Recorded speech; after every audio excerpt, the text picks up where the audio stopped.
Welcome to Wavy and Curly Hair Do's and Don'ts Part 2. And if you're new here, welcome to my channel. My name is Michelle and I'm a licensed hairstylist with over 20 years of experience. And on this channel, I use those 20 years of experience to help you have healthy, happy hair. Let's start with the first one and probably one of the most important ones, and that is don't compare. By that, I mean don't compare your hair to other people's hair.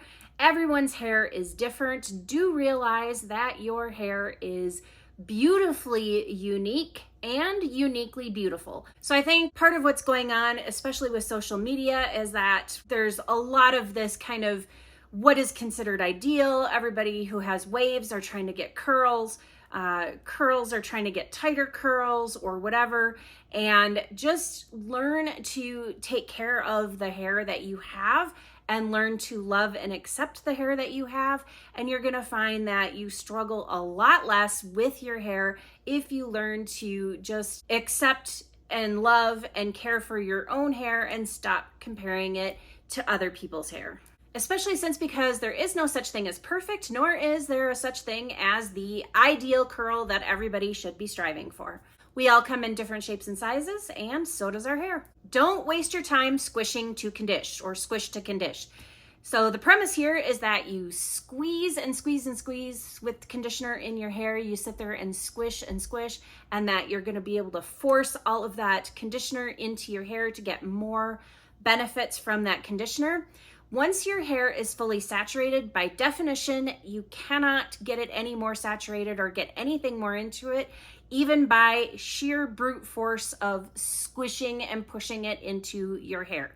The molecules that need to get in there will already get in there because they are small enough to be able to do so. Now, that being said, there are a couple of ways to ensure deeper penetration into your hair, and that is going to be to raise the pH of a product so that it lifts the cuticle and allows for deeper penetration into the hair.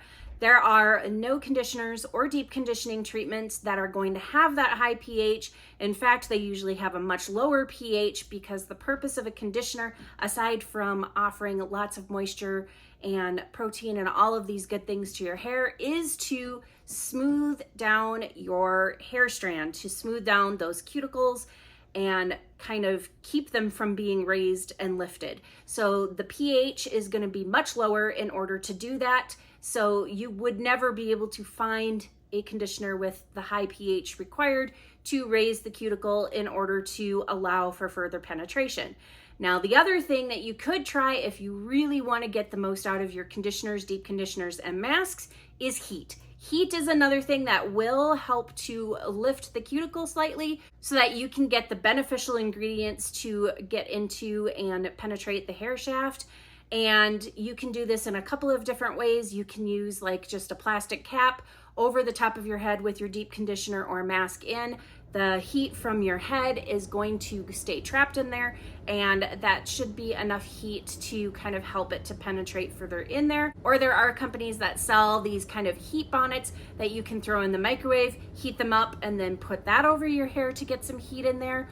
Or another thing you can do is you can use just a plastic cap and take your blow dryer with the diffuser on it and put it on high heat.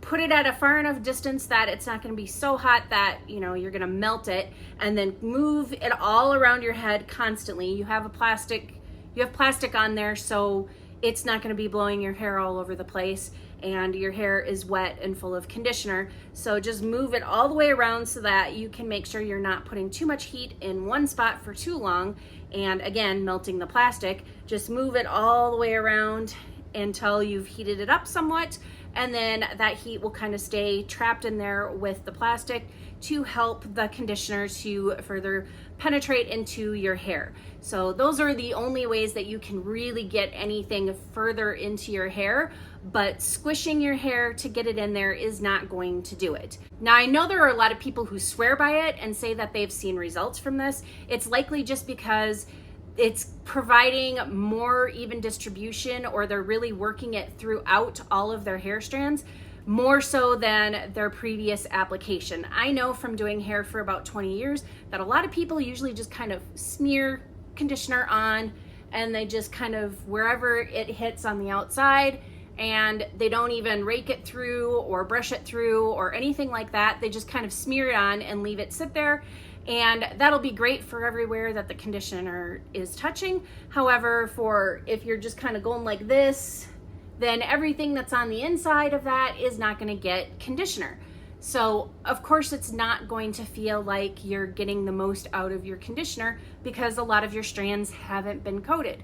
So squishing it in there is going to help work it into the strands more than just kind of slathering it on all over. And while the squishing it in there does help to work it into the hair strands a little bit more and more evenly distribute it, something else that would work even better is taking a detangling brush or a white tooth comb and just brushing through or combing through your hair with conditioner on it, and that'll help to evenly distribute the conditioner throughout all of your hair and is likely going to take a lot less time. Now, if you're somebody who does squish to condition and you like it, you like what you see from it, by all means, continue to do so. It is your hair and you can do with it whatever you want to do with it. I'm just letting you know that it is not forcing anything further into your hair strand by squishing and squeezing it in there. Don't deep condition before you wash your hair.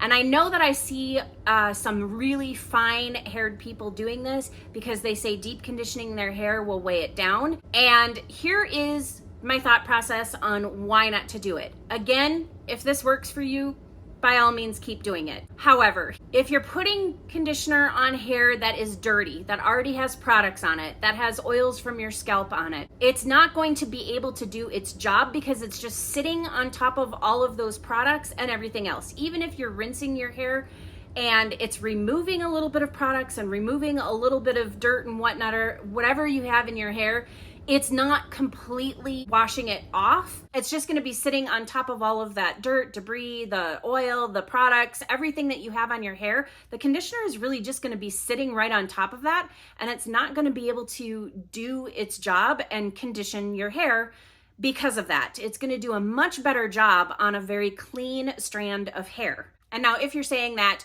your hair is going to get really weighed down if you don't deep condition first and then wash it off, then maybe your hair doesn't really need deep conditioning at all. There is this myth running around that you need to deep condition your hair once a week if you have curly or wavy hair, especially curly hair, and that's not true for everybody. That's only true for people who have really dry or really damaged hair or both.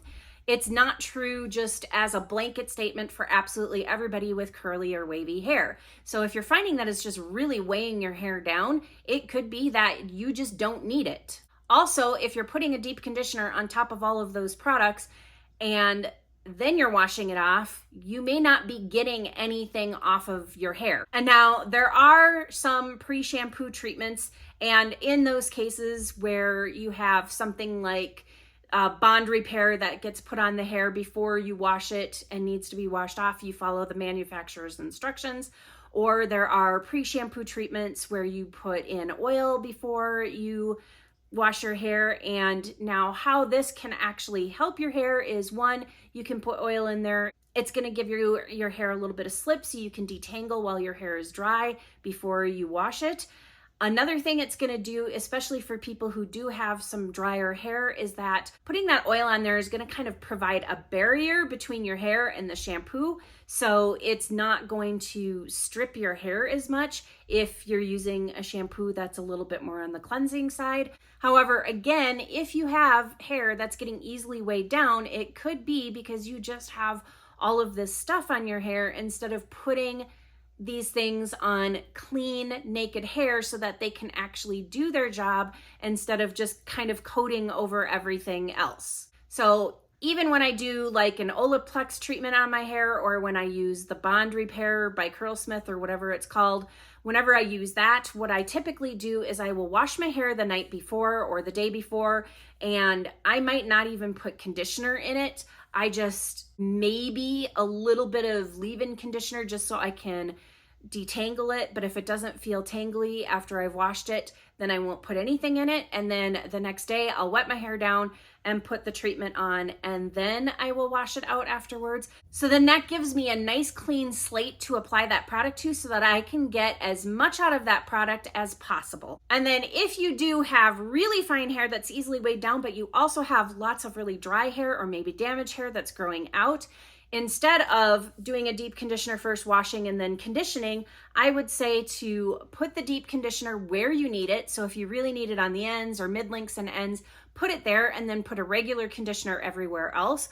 Or just put the deep conditioner where you need it, rinse it out, and then afterwards put on a very lightweight leave-in conditioner that will help with slip and conditioning of the rest of your hair that doesn't really need it, that doesn't need a really heavy conditioner. Put it on that. And that's something that'll give you kind of the best of both worlds. You'll be able to treat the hair that needs it and not weigh down the hair that doesn't. And that brings me to my next one, which is don't condition your hair after deep conditioning your hair or putting a mask on your hair. And I've seen this a couple of times where people will do this and they're kind of operating under the premise of balancing out the protein and the moisture. So they're putting in a mask or a deep conditioner that has a lot of protein, so then they want to use something that has a lot of moisture to balance the two out. And what I have to say to that is, first of all, that's not how the protein moisture balance works.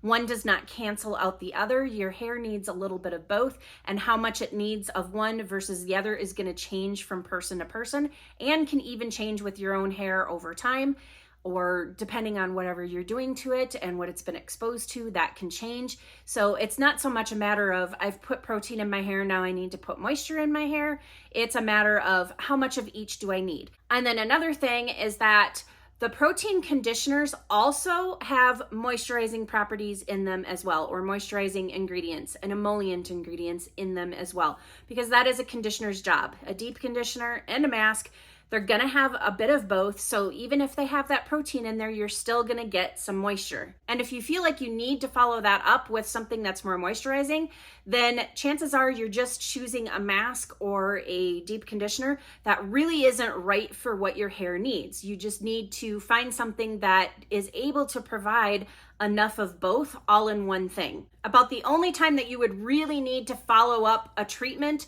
with a conditioner would be if you're doing an actual protein treatment, and that is a completely different thing than a deep conditioner or a mask that has protein in it, because like I said, those also have moisturizing and emollient type ingredients in them, versus a protein treatment, which is just as it says, it's protein. And in that case, you would absolutely need to use a conditioner afterwards. Don't feel like you have to stretch out your wash days as far as possible. There's no magic number as to how many days you need to go in between washing your hair. That number is going to be very individual because everybody's hair is different and everybody's scalps are different.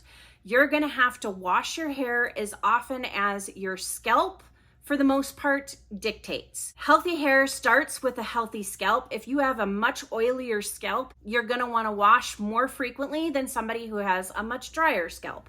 Also, if you happen to have any kind of certain scalp condition and you have special medicated shampoo that you need to use, then you need to follow the instructions on how often you're supposed to use that versus trying to stretch it out for as long as possible. And why is this a problem? Because stretching out your wash day longer than you should for your scalp condition could cause a buildup of all kinds of things. First of all, the oil, if you have very oily scalp, it's going to build up on there. And then there's a fungus that lives all the time on your scalp and it feeds on the oils that your scalp creates.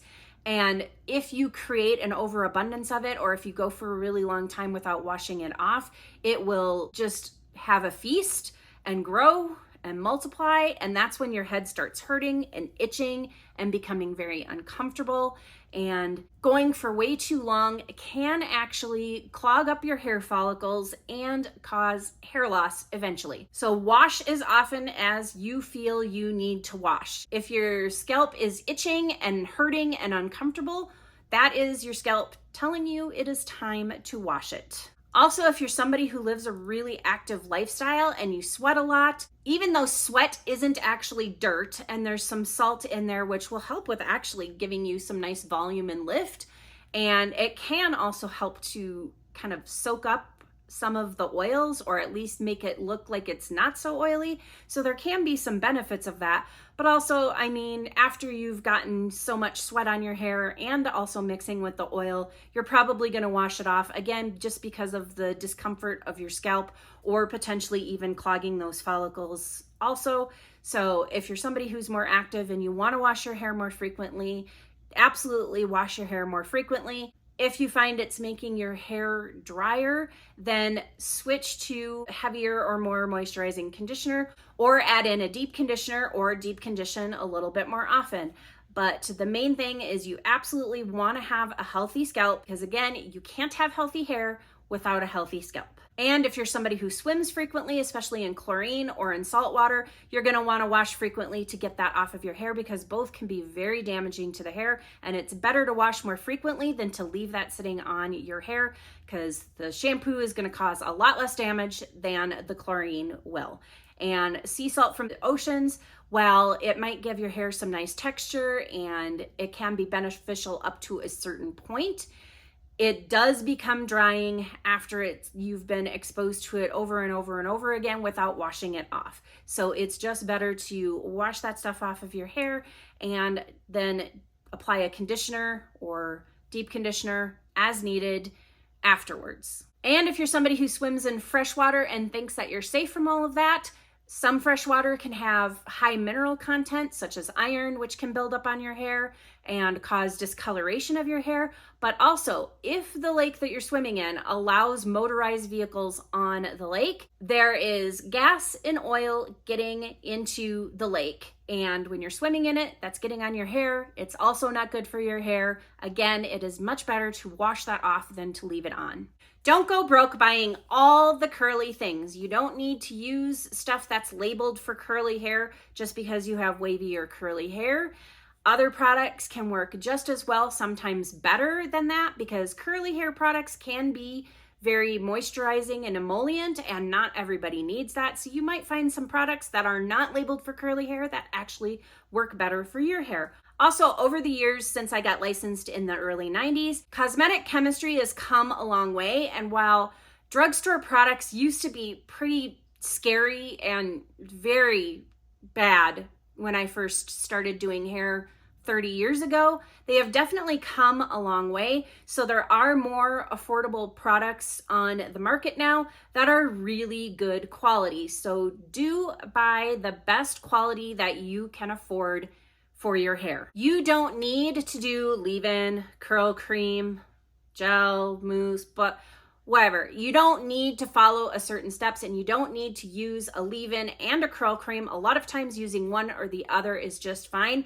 especially if you have fine, easily weighed down hair, or your hair is overall pretty healthy and it doesn't need all of that moisture. Curl creams tend to add moisture to your hair, and then leave-ins tend to add moisture to your hair. So if you find that your hair is just really weighed down, don't use both of them. Use one or the other. So do omit different steps that you see a lot of other people doing, and just do what works best for you and your hair. Do find a go-to styling routine. And the reason for that is because once you have a really good styling routine down with whatever styling technique you use to get definition or whatever it is that you're going for, you can pretty much swap out any products throughout your styling routine, and they're all going to work fairly well. Unless, of course, there's something that's just not great for your hair type. So if you have fine hair and you're using something that's really heavy and emollient, that probably isn't going to work too well for you. But once you have that go-to routine and you really have a good feel for what your hair likes in terms of moisture content, emollients, and that kind of thing, if it doesn't like anything heavy and you're avoiding all of that, once you get a good feel for that, then you can just kind of swap out all of these different products. So you can use one curl cream one day, a different curl cream another day, whatever, and you're still gonna get pretty consistent results. Again, They may be a slightly different because of the different ingredients in them or the different formulations, but for the most part, you're gonna have more predictable results if you find a very good go-to styling routine. Don't throw away something after trying it once. Try it different ways, or maybe even cocktail it with a different product or layer it with some other products and see if you can get it to work for you that way, because there's more than one way to use a product. There's the directions that are on the package, what's suggested. There's social media telling you how you should use certain products. And then there's just creativity and thinking outside the box and trying things different ways. And don't be afraid to switch it up. Try it and you might find that you like it a completely different way. So for example, if you find that you've got a gel that is just way too firm hold and gives this crazy strong cast, if you have another gel that gives you like no hold and it does literally nothing for you, try mixing the two together in the palm of your hand and creating something in between, and you might find that you actually like that better because you're able to kind of customize the hold for your hair. Another example is the way that I use hairspray on my hair. I don't use it in the more traditional way of at the very end after my hair is all dry and styled and done to hold it in place. I actually put it on my wet hair before I diffuse because I just find that that works better for me and I get the amount of hold that I want without it feeling stiff afterwards. Another example is changing up the order of things. A lot of people will put mousse in their hair before they put in gel. I tend to put in gel first and then put mousse in at the very end. And the reason I do this is because once I've done my brush styling and then I put my gel in for hold, putting that mousse in and scrunching it in at the end helps to further those clumps and the definition that I've already built in with the other products. And so I just get a lot better results, I find, when I do it that way versus switching it around. So definitely don't be afraid to experiment and do things differently than what you've been shown or what the directions say. Don't judge a wash day before you break the cast. And if you're not sure what I mean by a cast, it's that crispy, crunchy feeling you get on your hair after applying products, typically with a gel, but some mousses will do it too. Some hairsprays will do it. You can easily scrunch out that cast by just kind of scrunching it as you would scrunch your wet hair, or you can run your hands down, or you can clap and get it out. And once you've scrunched out the crunch, you can have nice, soft, fluffy, bouncy curls that have a really nice hold to them, and you don't have that wet, ramen noodly look type hair. Like for example, my hair right now, it's just shiny, my hair is soft. However, after I got done diffusing, it absolutely had that crispy, crunchy feeling to it that I just crunched out, and this is what I was left with.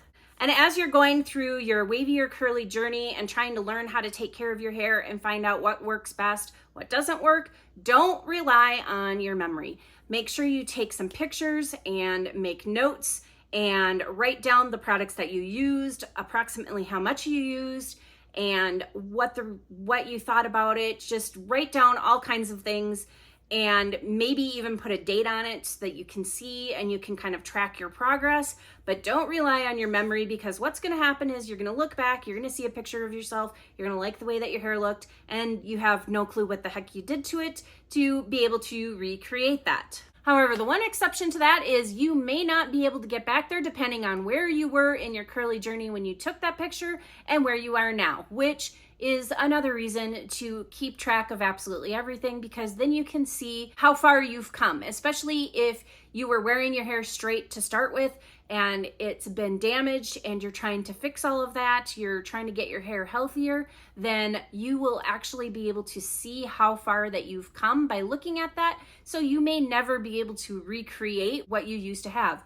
Also, as you go through life and experience different things, especially women with our nonstop hormonal changes with pregnancy, puberty, perimenopause, menopause, our curl patterns definitely change with all of those things. So keep in mind that while you can look at those as guidelines and see what your hair looked like and try to achieve that, just keep in mind you may not be able to, depending on where you are in your curl journey and also where you are in your journey through life and what stage of life you're in and the different things that you could be experiencing that are causing changes in your hair. But having a record of that is a good way to see and keep track of all of that so that you know what's kind of going on with your hair. And that's the end of my do's and don'ts part 2. Let me know if you'd like to see a part 3 and I'll put together another one. Hopefully you found this video helpful. If you like this video, please go ahead and hit that thumbs up.